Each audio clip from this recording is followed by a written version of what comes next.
बाग पाठीमागच्या लेक्चरमध्ये आपण 2.6 वर्ल्ड हेरिटेज हा टॉपिक सुरू केलेला आहे. जागतिक वारसा किंवा वारशांचे विश्व असे या टॉपिकचे नाव आहे. यामध्ये जगभरामध्ये जे पर्यटन स्थळे आहेत आणि ज्यांना जागतिक वारसेचं मानांकन मिळालेलं आहे अशा ठिकाणाबद्दल आपण माहिती पाहत आहोत. अशी ठिकाणे कोणी निवडतं, कोणत्या प्रोसिजर मधून त्यांची निवड होते हे या टॉपिकमध्ये आपण पाहत आहोत. पान number 76 page number 76 the world Heritage Committee जागतिक वारसेची समिती. जागतिक वारसेची समिती हा पॉइंट आपल्याला पाहायचा आहे. Today the world Heritage committee is the main group responsible for establishing which sites will be listed as a UNESCO World Heritage Site. आज UNESCO जागतिक वारसेचे ठिकाण म्हणून कोणत्या ठिकाणांची निवड केली जावी, कोणत्या ठिकाणांना त्या यादीमध्ये ठेवले जावे यासाठी जागतिक वारसेची समिती हे मुख्य जबाबदार असे घटक आहे. बघा परत सांगतोय. Today the world Heritage committee is the main group responsible for establishing which sites will be listed as a UNESCO World Heritage Site. आज युनेस्को जागतिक वारसेचे ठिकाण या यादीमध्ये कोणकोणत्या ठिकाणांना सामील केले जावे यासाठी जागतिक वारसेची समिती ही समिती मुख्य अशी जबाबदार घटक आहे. The committee meets once a year and consists of representatives from 21 state parties that are elected for 6-year terms by the World Heritage Center's General Assembly. बाळांनो, ही समिती वर्षातून एकदा एकत्रित येते. ही समिती वर्षातून एकदा एकत्रित येते आणि या समितीमध्ये 21 राज्य पक्षाचे प्रतिनिधी समाविष्ट असतात आणि या समितीमध्ये 21 राज्य पक्षाचे प्रतिनिधी समाविष्ट असतात की जे प्रतिनिधी जागतिक वारसेच्या सर्वसाधारण सभेमधून 6 वर्षाच्या कालावधीसाठी निवडली गेली जाते. बघा परत बाळांनो, ही समिती वर्षातून एकदा एकत्रित येते आणि या समितीमध्ये 21 राज्य पक्षाचे प्रतिनिधी असतात की जे जागतिक वारसेच्या सर्वसाधारण समितीमार्फत 6 वर्षाच्या कालावधीसाठी या प्रतिनिधींची निवड केली जाते. The state parties are then responsible for identifying and nominating new sites within their territory. Territoryचा अर्थ प्रांत, प्रदेश, to be considered for inclusion on the World Heritage List. बाळांनो, जागतिक वारसेच्या यादीमध्ये समाविष्ट करून घेण्यासाठी त्या प्रदेशामधील नवीन ठिकाणांचे नामांकन करण्याची जबाबदारी या राज्य पक्षांची असते. परत या वाक्याचे अर्थ बघा. The state parties are then responsible for identifying and nominating new sites within their territory to be considered for inclusion on the World Heritage List. जागतिक वारसेच्या यादीमध्ये समाविष्ट करण्याच्या हेतूने त्या प्रदेशामधील नवीन ठिकाणे ओळखणे आणि त्यांचं नामांकन करण्याची जबाबदारी या राज्य पक्षांची असते.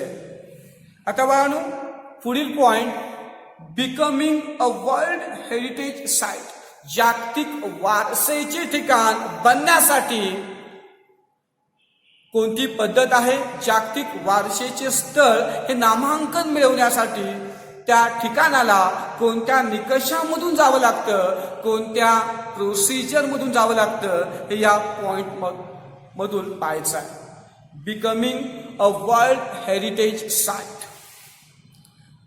There are 5 steps in becoming a World Heritage Site, the first of which is for a country or state party to take an inventory यादी of its significant cultural and natural sites. जागतिक वारसेचे ठिकाण बनण्यासाठी एकूण 5 पायऱ्या आहेत. जागतिक वारसेचे ठिकाण हे नामांकन मिळवण्यासाठी एकूण 5 स्टेजेस आहेत. यापैकी पहिली पायरी, पहिला टप्पा, सांस्कृतिक आणि नैसर्गिक दृष्ट्या महत्वाच्या असणाऱ्या ठिकाणांचे तपशीलवार यादी करणे. बघा परत, the first of which is for a country or state party to take an inventory detailed list, तपशीलवार यादी for its significant cultural and natural sites. या जागतिक वारसेचे ठिकाण होण्यासाठी जे काही 5 टप्पे आहेत त्यातील पहिला टप्पा म्हणजे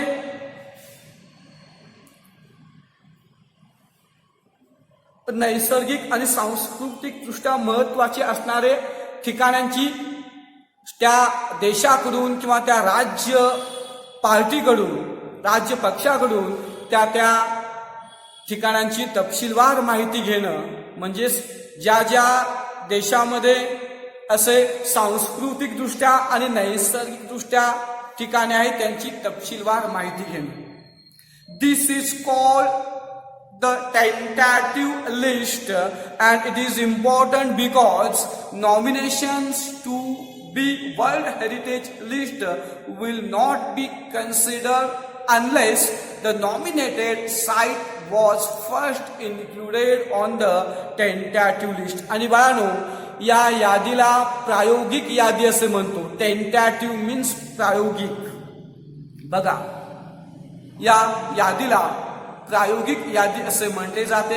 ही यादी अत्यंत महत्वाची आहे, कारण जोपर्यंत नामांकन केलेले ठिकाण, निवडलेले ठिकाण या प्रायोगिक यादीमध्ये समाविष्ट होणार नाही तोपर्यंत जागतिक वारसेच्या यादीमध्ये त्या ठिकाणांचे नामांकन गृहीत धरले जात नाही. म्हणजे प्रथम काय, जागतिक वारसेच्या ठिकाणाच्या यादीमध्ये येण्यापूर्वी त्या प्रायोगिक यादीमध्ये त्या ठिकाणाचे नाव येणे अत्यंत आवश्यक असते. आणि म्हणून ही प्राथमिक स्वरूपाची यादी अत्यंत महत्वाची आहे. बघा परत, या यादीला प्रायोगिक यादी असे म्हणतो. ही यादी अत्यंत महत्वाची आहे, कारण जोपर्यंत नामांकन किंवा निवडलेले ठिकाण या प्रायोगिक यादीमध्ये समाविष्ट होत नाही तोपर्यंत जागतिक वारसेच्या यादीमध्ये त्या ठिकाणांचे नामांकन होत नाही. Next, countries are then able to select sites from their tentative list to be included on a nomination file. पुढील पायरी बघा, त्या नामांकन फाईलमध्ये समाविष्ट करण्यासाठी त्या प्रायोगिक यादीमधून ते देश, ते राज्य पक्ष त्या प्रायोगिक यादीमधून काही ठिकाणांची निवड करायची.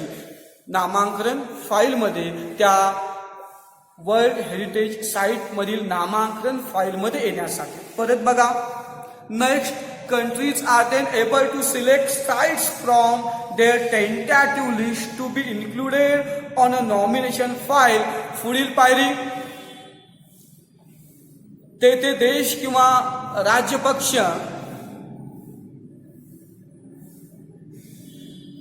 नामांकन फाईलमध्ये समाविष्ट करण्यासाठी त्या प्रायोगिक यादीमधून काही ठिकाणांचे निवड करणे. The third step is to review पुनरावलोकन, पुनर्परीक्षण of the nomination file by two advisory bodies consisting of the International Council on Monuments and Sites and the World Conservation Union, who then make recommendations शिफारशी to the World Heritage Committee.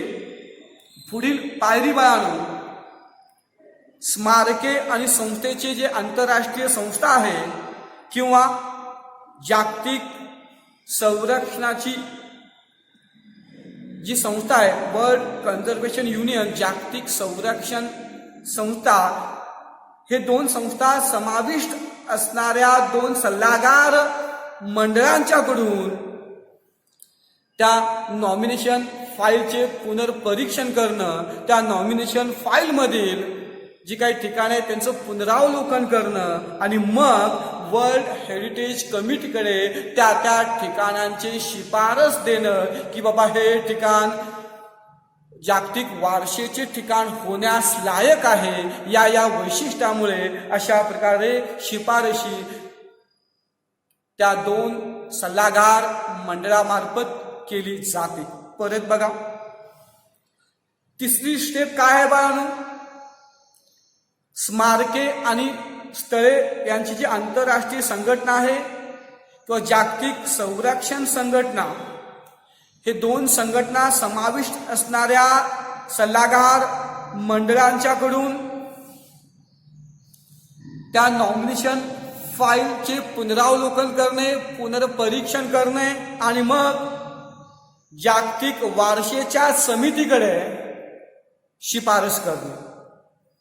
बघा, परत सांगतो, पहिली पायरी काय आहे,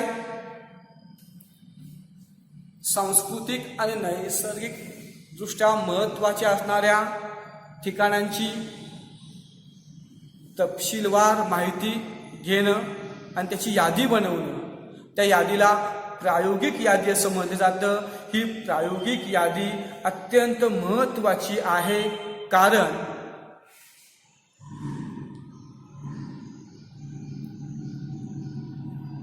nomination फाईलमध्ये ही प्रायोगिक यादी बनवणं अत्यंत महत्त्वाचे आहे. कारण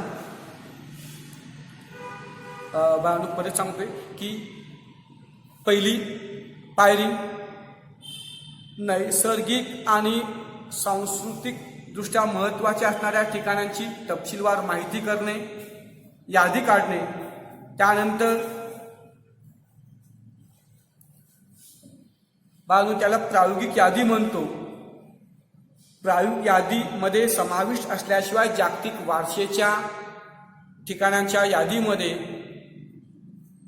त्यांना गृहीत धरलं जात नाही. दुसरी पायरी म्हणजे नॉमिनेशन फाईलमध्ये समाविष्ट करण्यासाठी त्या प्रायोगिक यादीमधून काही ठिकाणांची निवड करणं. आणि तिसरी पायरी म्हणजे दोन सल्लागार मंडळांच्याकडून त्या नॉमिनेशन फाईलमधील ठिकाणांचे पुनरावलोकन करणे आणि जागतिक वारसेच्या समितीकडे ही त्याची शिफारस करणे. ह्या तीन पायऱ्या, तीन टप्पे परत सांगितलेलो आहे. बघा, the world Heritage Committee meets once a year to review अवलोकन करणे of these recommendations and decide which sites will be added to the World Heritage List. पुढील पायरी बघा,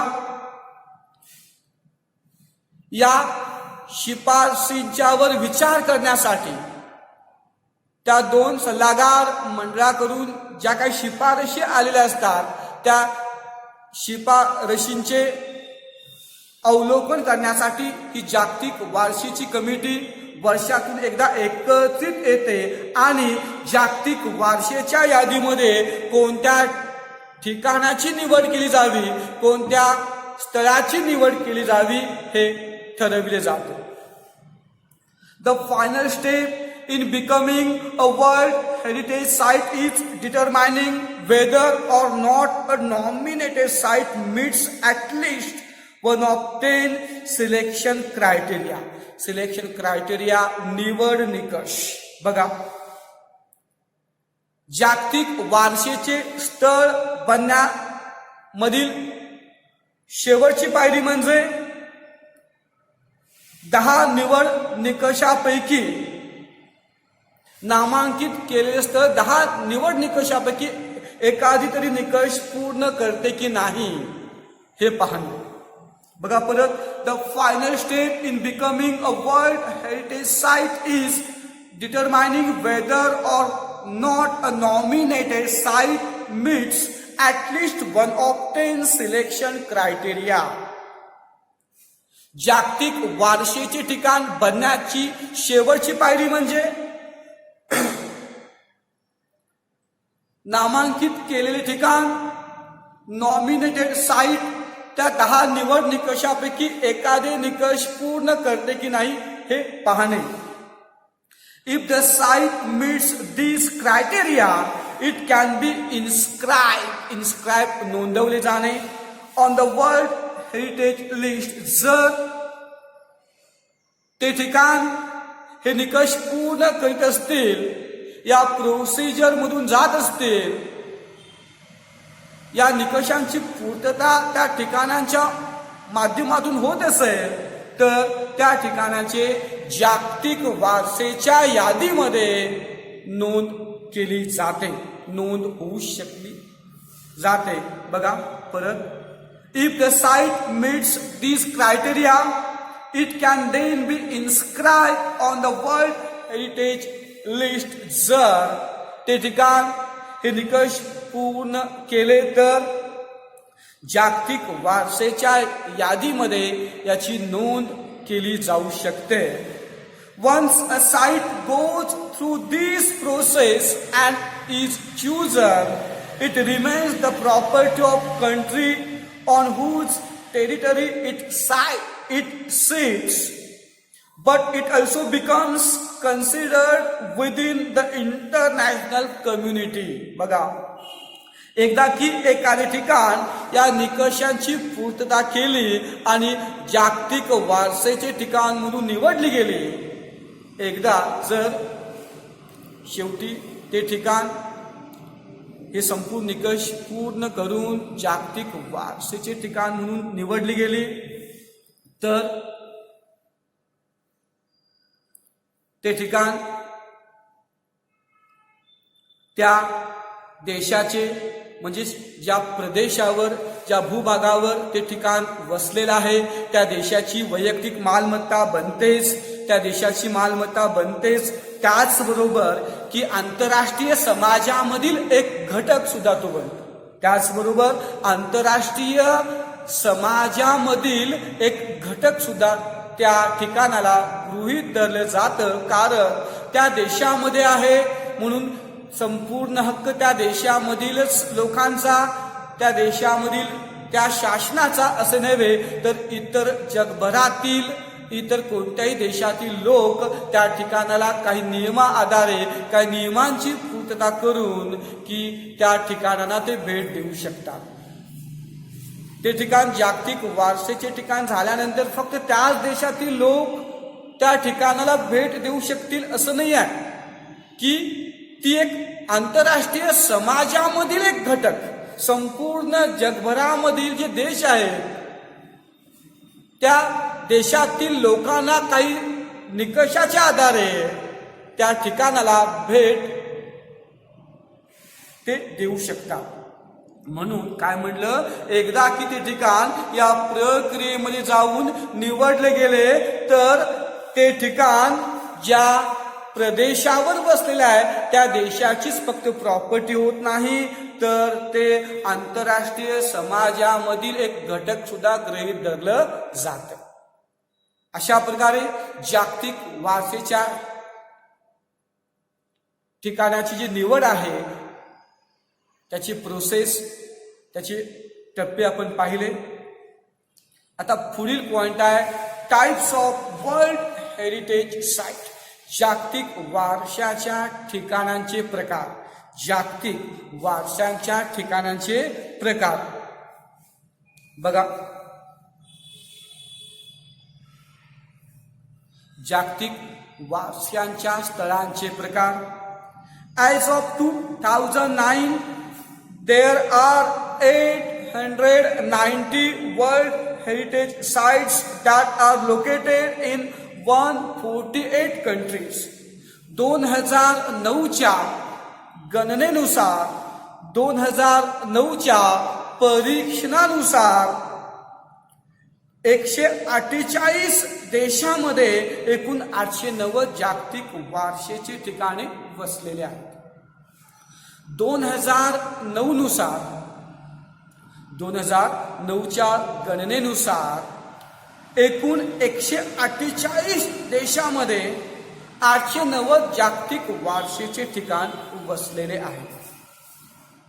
689 of these sites are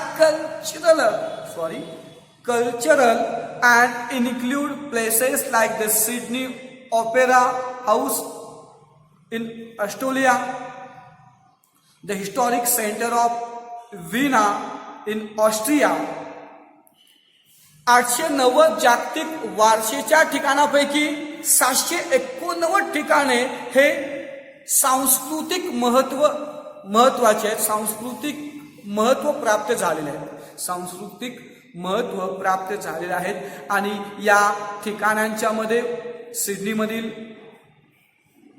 ऑस्ट्रेलियामधील Sydney opera house, त्याचबरोबर ऑस्ट्रियामधील विनाचे ऐतिहासिक केंद्र या ठिकाणांचा, या 789 ठिकाणांच्या मध्ये समाविष्ट आहे. बघा परत, 689 of these sites are cultural and include places like the Sydney Opera House in Australia and the historic center of Vienna in Austria.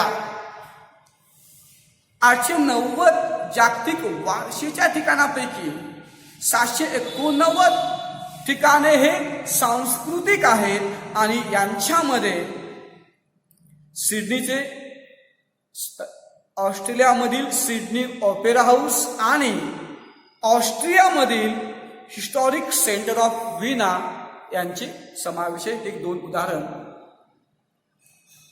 या ठिकाणाचे आहेत. 176 are natural and feature such locations as the US Yellowstone and Grand Canyon National Park. 890 पैकी 176 ठिकाणे नैसर्गिक सौंदर्याने भरलेले आहेत किंवा निसर्ग संपन्न असे 176 जागतिक वारशेचे ठिकाणे आहेत. याची उदाहरण US मधील येलोस्टोन आणि ग्रँड कॅनियॉन आंतरराष्ट्रीय उद्यान. बघा परत, 176 ठिकाणे निसर्ग संपन्न ठिकाणे आहेत. उदाहरणार्थ अमेरिकेमधील येलोस्टोन आणि ग्रँड कॅनियॉन आंतरराष्ट्रीय park. 25 of the World Heritage Sites are considered mixed, that is natural and cultural. Peru's Machu Picchu is one of these. 25% जागतिक वारशेच्या ठिकाणामधील 25% ठिकाणे हे मिश्र ठिकाणे म्हणून गृहीत धरली जातात. उदाहरणार्थ म्हणजेच नैसर्गिक आणि सांस्कृतिक दोन्ही महत्व असलेले ठिकाण. त्या ठिकाणाला सांस्कृतिक महत्व आहे. त्याचबरोबर निसर्गाची सुद्धा देणगी लाभलेली आहे. असे नैसर्गिक आणि सांस्कृतिक दोन्ही वैशिष्ट्ये लाभलेले मिश्र वैशिष्ट्यांचे एकूण 25 ठिकाणे आपल्याला पाहायला मिळतील. त्याचं एक उदाहरण पेरू या देशामधील माचू पिचू हे ठिकाण, की ज्या ठिकाणाला सांस्कृतिक महत्व आहे त्याचबरोबर नैसर्गिक सुद्धा महत्व आहे. निसर्गाने सुद्धा की तो भाग समृद्ध आहे. Italy has the highest number of World heritage sites with 44. इटलीमध्ये सर्वात अधिक जागतिक वारशेचे ठिकाण आहेत की जे 44 आहे. इटलीमध्ये सर्वात अधिक वारसेचे ठिकाण आहेत की ते 44.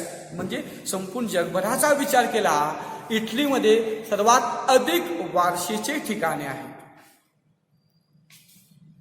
India has 36, 28 cultural, 7 natural and 1 mix. भारतामध्ये 36 जागतिक वारसांचे स्थळे आहेत. त्यापैकी 28 सांस्कृतिक, 7 नैसर्गिक आणि 1 मिश्रित. बघा, भारतामध्ये एकूण 36 जागतिक वारसांचे स्थळे आहेत. त्यापैकी 28 सांस्कृतिक, 7 नैसर्गिक आणि 1 मिश्रित. The world Heritage committee has divided the world's countries into 5 geographic zones which include Africa, Arab states, Asia Pacific including Australia and Oceania, 4th Europe and North America, and 5th Latin America and Caribbean. जागतिक वारसेची समिती संपूर्ण जगभरातील देशांचे 5 भौगोलिक विभागामध्ये विभागणी केलेली आहे. जागतिक वारशेची समिती आहे ती समिती संपूर्ण जगभरामधील देशांचे 5 भौगोलिक झोनमध्ये विभागामध्ये विभागणी केलेली आहे. त्यामध्ये पहिला विभाग आफ्रिका, 2 नंबर अरब स्टेट्स, 3 नंबर ऑस्ट्रेलिया आणि ओशिनिया सहित Asia Pacific, 4 number Europe and north America आणि 5 नंबर लॅटिन अमेरिका आणि कॅरिबियन. परत बघा 5 कोणते भौगोलिक झोन आहेत. आफ्रिका, अरब स्टेट्स, एशिया पॅसिफिक, मग त्याच्यामध्ये ऑस्ट्रेलिया आणि ओशिनिया हे आले, युरोप, नॉर्थ अमेरिका आणि लॅटिन अमेरिका, त्याचबरोबर कॅरिबियन या 5 भौगोलिक विभागामध्ये संपूर्ण जगभरातील देशांची विभागणी जागतिक वारसेच्या समितीमार्फत केली गेलेली आहे. आता शेवटचा पॉइंट आहे यामध्ये world heritage sites in danger, धोक्यामध्ये असणारे जागतिक वारसांचे ठिकाणे. पुढील पॉइंट आहे world heritage sites in danger, धोक्यामध्ये असलेले जागतिक वारशांचे ठिकाणे. धोक्यामध्ये असणारे जागतिक वारशांचे ठिकाणे. पेज नंबर 78 वर आहोत आपण. पेज नंबर 78 वर आहोत. जागतिक वारशाची ठिकाणे की जे अत्यंत धोकादायक अवस्थेमध्ये आहेत. Like many natural and historic cultural sites around the world, many World Heritage sites are in danger of being destroyed or lost due to war, poaching, शिकारी, natural disasters, नैसर्गिक आपत्त्या like earthquakes, भूकंप, अनकंट्रोल्ड अर्बनायझेशन, अनियंत्रित शहरीकरण, heavy tourist traffic, प्रचंड वाहनाची रहदारी and environmental factors like air pollution and acid rain. बघा, अनेक नैसर्गिक, जगभरातील नैसर्गिक आणि ऐतिहासिक ठिकाणांच्या प्रमाणेच काही जागतिक वारशांची ठिकाणे हे धोक्यामध्ये आहे. आणि हे ठिकाणे कोणकोणत्या कारणांच्यामुळे धोक्यामध्ये आहेत बघा, की युद्ध, शिकारी, भूकंप किंवा अनियंत्रित भूकंपासारखे नैसर्गिक आपत्त्या, अनियंत्रित शहरीकरण, प्रचंड रहदारी, हवेचं प्रदूषण किंवा आम्ल पर्जन्य यासारख्या पर्यावरणाच्या घटकामुळे जागतिक वारशाच्या ठिकाणे नष्ट होण्याच्या मार्गावर आहे. बघा परत, like many natural and historical cultural sites around the world, many world heritage sites are in danger of being destroyed or lost due to war, poaching, natural disasters like earthquakes, uncontrolled urbanization, heavy tourist traffic, and environmental factors like air pollution and acid rain. जगभरामधील अनेक नैसर्गिक आणि ऐतिहासिक सांस्कृतिक ठिकाणांच्या प्रमाणेच युद्ध, शिकारी, भूकंपासारखे नैसर्गिक आपत्ती, अनियंत्रित शहरीकरण, प्रचंड वाहनांची रहदारी, हवेचं प्रदूषण किंवा आम्ल पर्जन्य यासारख्या पर्यावरणाच्या घटकामुळे काही जागतिक वारशाची ठिकाणे नष्ट होण्याच्या मार्गावर आहेत किंवा त्यांची जे वैशिष्ट्य आहे ते वैशिष्ट्ये गमावण्याच्या ते मार्गावर आहेत. World heritage sites that are in danger are inscribed on a separate list of World heritage sites in danger which allows the World Heritage Committee to allocate at पुरविणे resources from the World Heritage Fund to that site. बघा,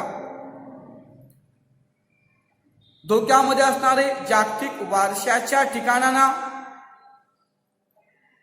जागतिक वारशाच्या वेगळ्या यादीमध्ये, धोक्यात असलेले ठिकाणे म्हणून वेगळ्या यादीमध्ये नोंदवली जाते, की जी यादी जागतिक वारशेच्या समितीला जागतिक वारशेच्या निधी त्या धोक्यामध्ये असलेल्या ठिकाणांना साधन स्रोत पुरवण्याचे काम करते. बघा परत,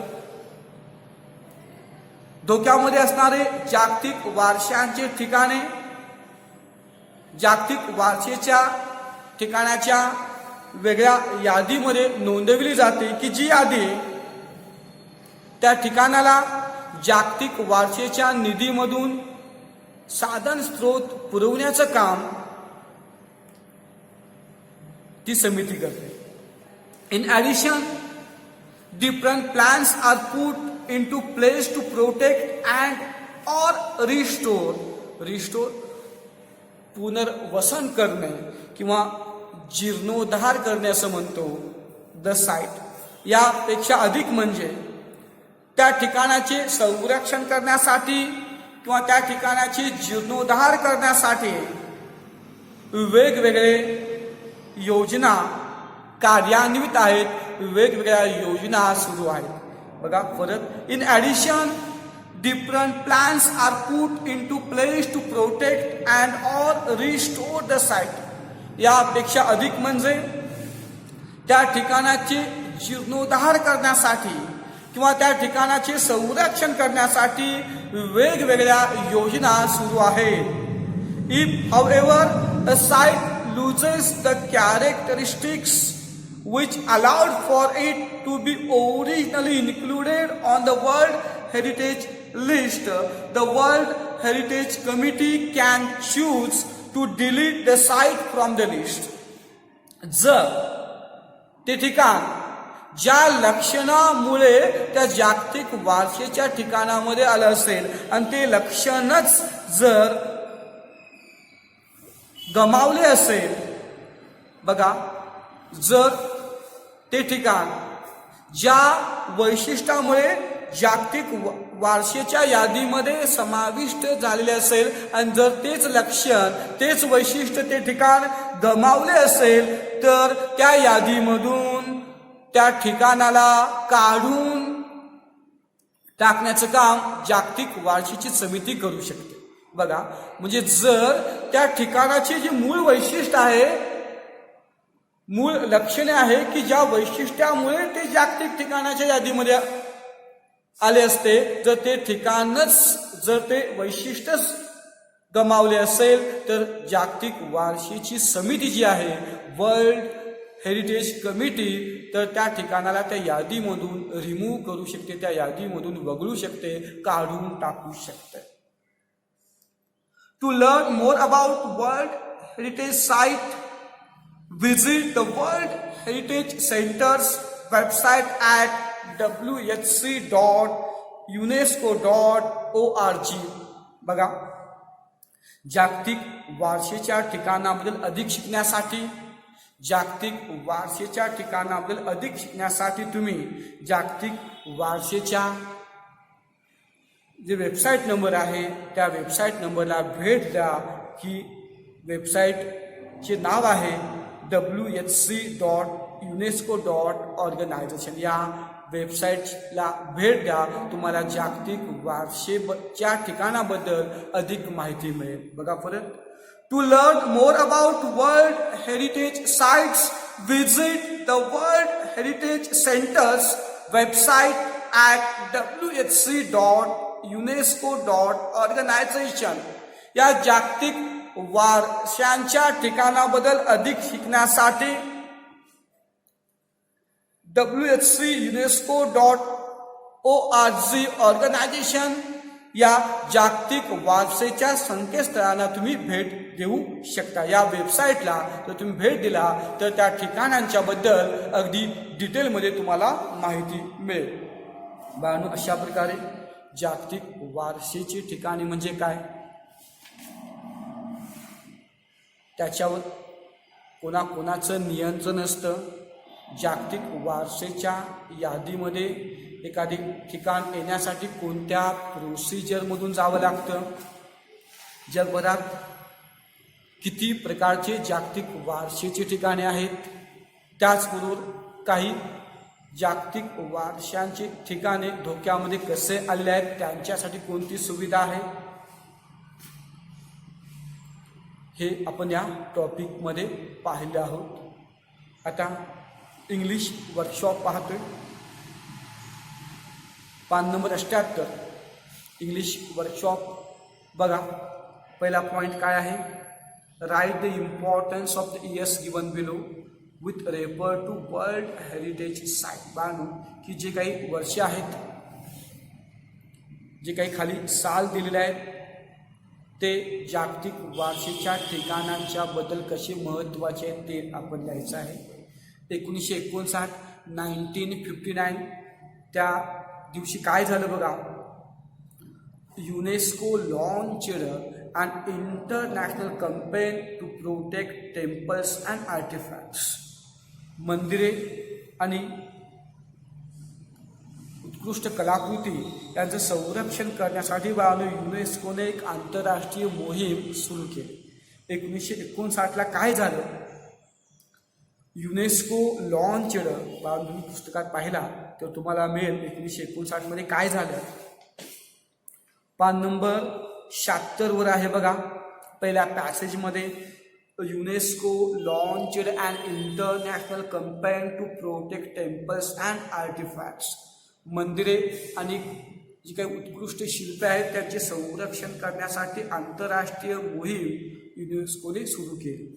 1965 रोजी काय झालं बघा, 1965 पुढील पॅसेजमध्ये आहे, White House conference in United States called for world heritage trust. World heritage ट्रस्टसाठी युनायटेड स्टेटमध्ये व्हाईट हाऊस परिषद बोलावले गेले. त्या व्हाईट हाऊसमध्ये एक चर्चासत्र की भरविले गेले. 1965 काय आहे बघा, white House conference in United States called for world heritage trust. 1968 1968 त्याच पॅसेजमध्ये आहे. The international union for conservation of nature similar goals and presented them at the United Nations Conference on Human Environment. बघा,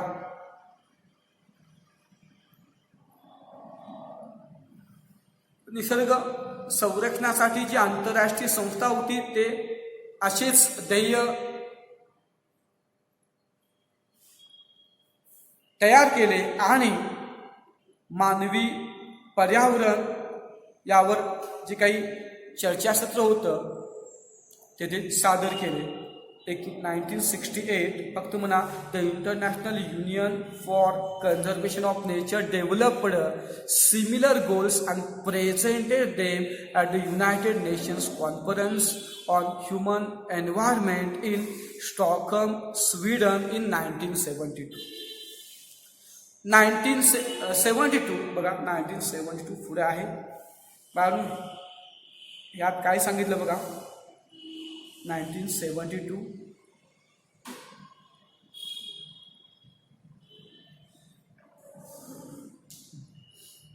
16 November 1972 खाली त्या पॅसेजमध्ये आहे. त्यानुसार काय लिहायचं बघा, the convention concerning the protection of world cultural and natural heritage was adopted by UNESCO's general conference. युनेस्कोच्या सर्वसाधारण परिषदेमार्फत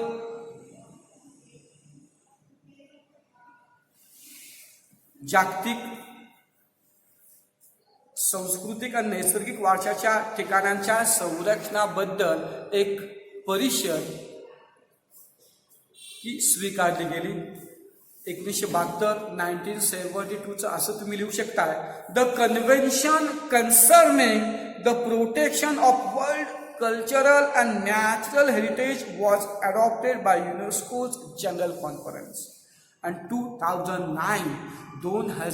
2009 काय झाले, पान नंबर 77 शेवटचा पॅसेज, 2009 काय झालं, 890 World heritage sites were located in 148 countries.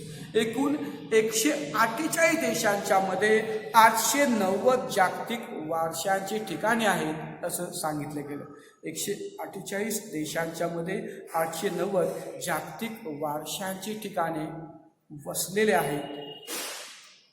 हे 2009च्या जनगणनेनुसार समजले. अशा प्रकारे बाळांनो कोणत्या साली काय झालं हे या ॲक्टिव्हिटीमध्ये आहे. आता पुढील नेम द फॉलोविंग. बाळांनो काही माहिती विचारले, त्या माहितीमध्ये नावं सांगायचं आहे. द कंट्री वेअर माउंट हक्शन इज सिच्युएटेड. माउंट हक्शन कोणत्या देशामध्ये वसलेले आहे, चायना, चीन. पान नंबर 79 आपण पाहिलं बाळांनो.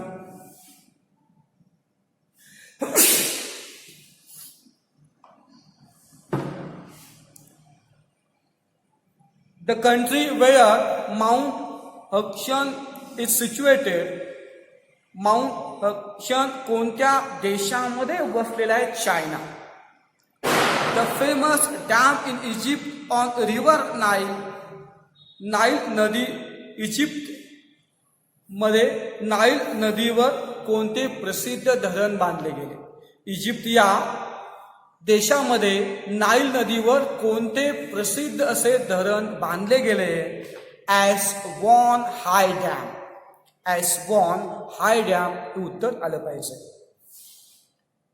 The place where the conference based on environment was held. बघा, ह्युमन एन्व्हायरमेंट मानवी पर्यावरण यावर आधारित जी काही चर्चासत्र भरवलं गेलं ते चर्चासत्र कोणत्या ठिकाणी भरविले गेले. Stockholm in Sweden. Stockholm in Sweden असं उत्तर अपेक्षित आहे. Stockholm in Sweden. डी.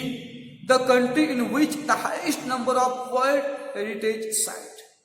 कोणत्या देशामध्ये सर्वात जास्त जागतिक वारशांची ठिकाणे आहेत? कोणत्या देशामध्ये सर्वात जास्त जागतिक वारशांची ठिकाणे आहेत? इटली. इटली या देशामध्ये सर्वात जास्त वारशांची ठिकाणे आहेत की जे 890 आहे. इटली असं म्हणा. The body which can exclude a site from World Heritage List. जागतिक वारशाच्या ठिकाणामधून यादीमधून बाहेर काढून टाकण्याचे अधिकार कोणत्या संस्थेला आहेत? कोणती संस्था जागतिक वारशाच्या यादीमधून त्या ठिकाणाला बाहेर काढू शकते? The world Heritage committee. The world Heritage committee असं याचं उत्तर अपेक्षित आहे. 3 नंबरची पण अशीच वाक्य पूर्ण करायचं आहे. The world heritage sites includes. पहिलं बघा की जागतिक वारशांच्या ठिकाणामध्ये कोणकोणत्या गोष्टींचा समावेश आहे. 5 नंबर 75 पहिला पॅसेज शेवटची वेळ आहे बघा. Forest, lakes, monuments, buildings and cities. Forest, lakes, monuments, buildings and cities. Forest, lakes, monuments, buildings and cities. There were around ... world heritage sites in the world. जगभरामध्ये एकूण किती जागतिक वारशांची ठिकाणे आहेत? 890. 890. There were around 890 World Heritage Sites in the world. The role of the World Heritage Committee. बघा जागतिक वारशांच्या समितीचं काय रोल आहे? जागतिक वारशाच्या समितीची बघा काय रोल आहे?